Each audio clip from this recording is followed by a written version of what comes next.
child, I really didn't know. I really only knew 4. And Peg, who was like my mother, of course. And I knew 4 of my family that I grew up with. And Mary was the distant sister who lived away, who sent all the clothes to my 2 sisters who refused. You got some socks with holes in them. I would sneak into the closets, and then I would hear that Mary was coming home. I was the sister who, when you would come home, and they'd be all allowed to sleep with Mary, and I wasn't, because I peed in the bed.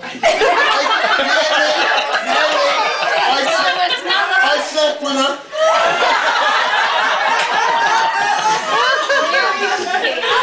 A huge part of my life when I turned 40. And I moved to Nova Scotia. And I was all alone. And I had nobody.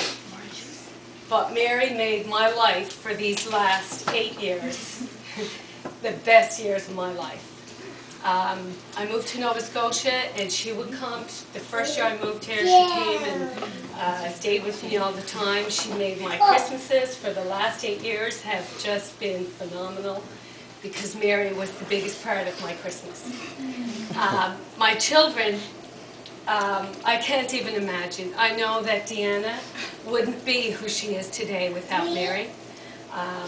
Mary was, for Deanna, like her grandmother, she's the best aunt that Deanna has ever had.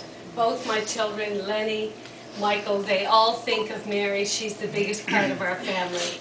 She's no different than any of us. Coming here, you've made our lives. We could come here every summer, and we've just had our last 8 years.